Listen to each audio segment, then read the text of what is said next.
আজকে আমরা এমন একটি ক্লাস নিয়ে হাজির হচ্ছি বিবি আড্ডার পক্ষ থেকে। ছোট থেকে বড় সকলেরই প্রয়োজন সেই ক্লাসটি হচ্ছে টেন্স। টেন্স বলতে গেলে প্রথমেই আমরা বলবো টেন্স কাকে বলে, টেন্সের বাংলা মানে কি। টেন্সের বাংলা মানে হচ্ছে কাল। টেন্স কাকে বলবো বা কাল কাকে বলবো? ক্রিয়ার কালকে বলবো টেন্স। অর্থাৎ কাজ করতে, যে কোনো কাজ আমাদের করার জন্য একটা সময়ের প্রয়োজন, সেই যে সময়টা প্রয়োজন সেটা হচ্ছে টেন্স। এই টেন্সকে আমরা কয়টি ভাগে ভাগ করতে পারি না, ইংরেজি গ্রামার অনুযায়ী, এই বাংলা ব্যাকরণ কাল অনুযায়ী কিছু ভাগ রয়েছে। তার প্রধান হচ্ছে তিনটি: প্রেজেন্ট টেন্স, পাস্ট টেন্স এবং ফিউচার টেন্স। প্রেজেন্ট টেন্সের বাংলা হলো বর্তমান কাল, পাস্ট টেন্সের বাংলা হলো অতীতকাল, ফিউচার টেন্সের হলো ভবিষ্যৎকাল। এই প্রত্যেকটা টেন্সকে আবার চারটি ভাগে ভাগ করা হয়েছে: ইনডেফিনিট, কন্টিনিউয়াস, পারফেক্ট এবং পারফেক্ট কন্টিনিউয়াস। কথাটা বোঝাতে পারলাম? প্রত্যেকটা টেন্সকে চারটি ভাগে ভাগ করা হয়েছে। যেমন যদি আমরা ধরি প্রেজেন্ট টেন্সের চারটি ভাগ, তাহলে present indefinite, present continuous, present perfect, present perfect continuous. যদি আমরা বলি পাস্ট টেন্সের চারটি ভাগ কি কি, তাহলে বলবো past indefinite, past continuous, past perfect, past perfect continuous. যদি বলি ফিউচার টেন্সের ভাগ চারটি কি কি, তখন আমরা শুধু ওই ইনডেফিনিটের সামনে ফিউচার লাগাবো, কন্টিনিউয়াসের সামনে ফিউচার লাগাবো। অর্থাৎ প্রত্যেকটা টেন্স অনুযায়ী সেই ভাগগুলো আমরা লিখতে পারবো। এরপর এই ভাগগুলোকে আমাদের সংজ্ঞা, উদাহরণ, তার গঠন, তার স্ট্রাকচার সমস্ত কিছু ধীরে ধীরে জানতে হবে। এবারে আমরা প্রেজেন্ট ইনডিফিনিট টেন্স সম্পর্কে যদি বলতে যাই, তাহলে আমাদেরকে প্রথমেই বলতে হবে কোনো কাজ বর্তমানকালে হয় বা চলে এবং চিরসত্য বা অভ্যাসগত ঘটনা বোঝাতে হবে। বর্তমানকালে হয় বা চলে এবং চিরসত্য অভ্যাসগত ঘটনা যদি বোঝায়, তাহলে প্রেজেন্ট ইনডিফিনিট টেন্স হয়। এই টেন্সটা চেনার একটা সাধারণ বা খুব মূল বিষয় হচ্ছে যে ক্রিয়া, অর্থাৎ যেটা কাজ করা বোঝায়, ভার্ব যেটাকে বলবো, সেটার সাধারণ রূপ মূল ভার্বটা, মেইন ভার্বটা বসে। অর্থাৎ খাই, যাই, করি, করি থাকবে। অর্থাৎ যেমন ইট, গো, কাম, এই সাধারণ ভার্ব ফর্মগুলো থাকবে। এটার গঠনটা যদি আমরা ধরি, তাহলে কি বলবো? সাবজেক্ট প্লাস মূল verb plus object plus etc. Subject হচ্ছে কর্তা, সেটা আমাদের ভালো করে জানতে হবে, যেহেতু আমি ছোটদের জন্য বলছি।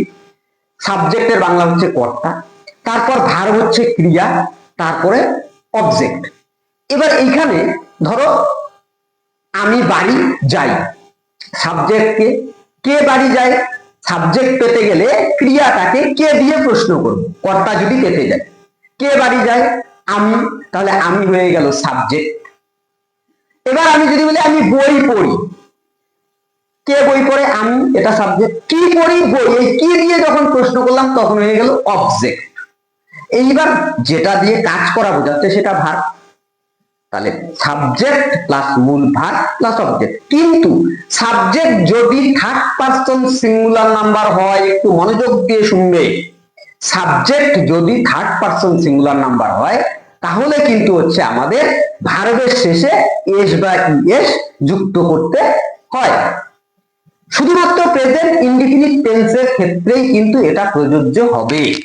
এবার যদি আমরা চলে যাই প্রেজেন্ট কন্টিনিউয়াস টেন্সে, কন্টিনিউয়াস কথাটা অর্থ থেকেই আমরা বুঝতে পারছি যে এটা অনবরত চলছে বা কন্টিনিউ, রানিং। কোন কাজ বর্তমানকালে, যেহেতু প্রেজেন্ট টেন্সেরই ভাগ, তাহলে অবশ্যই বর্তমানের ভাগ।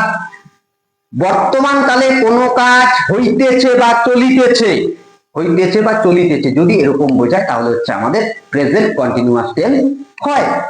অর্থাৎ বাংলা বাক্যে ক্রিয়ার শেষে যদি তেছি তেছো লেখা থাকে, তাহলে প্রেজেন্ট কন্টিনিউয়াস টেন্স বলবো তাকে। মনে রাখার সুন্দর একটা ছন্দ আমরা শিখে নিচ্ছি কি, বাংলা বাক্যে ক্রিয়ার শেষে তেছি তেছো তেছেন যদি লেখা থাকে, তাহলে প্রেজেন্ট কন্টিনিউয়াস টেন্স বলবো তাকে। এটার গঠনটা কি? Subject plus to be verb নিয়ে আসতে হবে, এম ইজ আর।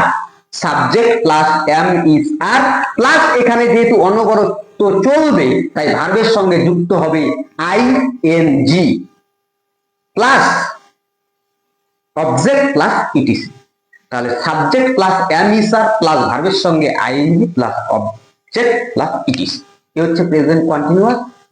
আমি ভাত খাইতেছি, তাহলে হবে আই, আই এর পাশে বসে এম, আই এম ইটিং রাইস, ইটের সঙ্গে আইএনজি যুক্ত হয়ে গেল। আর যদি এটা ইনডিফিনিটে থাকতো তাহলে আমি ভাত খাই, তাহলে আই ইট রাইস। এই যে হচ্ছে আমাদের প্রেজেন্ট ইনডিফিনিট এবং প্রেজেন্ট কন্টিনিউয়াস টেন্স। এবার এম ইজ আর এখানে যেহেতু বসাতে হয়, এম ইজ আর কার পাশে বসে এগুলো আমরা অনেক ছোট ক্লাসে পড়েছিলাম, একটু দেখে নেব, তবুও আমি এক ঝলকে বলে দিচ্ছি। আই এর পাশে উত্তম পুরুষ, আই এর পাশে বসবে এম, আই এটাকে রেজিস্টার্ড করে নিয়েছে। এবার ইউ এবং যে কোনো বহুবচনের ক্ষেত্রে বসবে আর। ইউ একটা একবচন মানে তুমি, এটার পাশে আর বসবে। আর বহুবচন যেটাই আছে, তারা, ছাত্রগুলি, ছেলেগুলি, মেয়েগুলি, এদের পাশে বসবে আর। থার্ড পারসন সিঙ্গুলার নাম্বার যদি হয় তাহলে বলবে হচ্ছে ইস। থার্ড পারসন সিঙ্গুলার নাম্বার মানে আমি, আমরা, তুমি, তোমার, তুমি, তোমরা বাদ দিয়ে এখানে যা আছে সবই হচ্ছে থার্ড পারসন। এবং পৃথিবীতে যদি একটি মাত্র কোনো কিছু বোঝায় তাহলে সেটা থার্ড পারসন সিঙ্গুলার নাম্বার হয়। থার্ড পারসন সিঙ্গুলার নাম্বার, এটা আমাদেরকে প্রয়োজন বুঝতে হচ্ছে। এই টেন্সের দুটো ভাগ আমি আজকে আলোচনা করে দিলাম। এর পরের দিন আমরা বাকি বিষয়টা আলোচনা করব। ওকে, টাটা, গুড।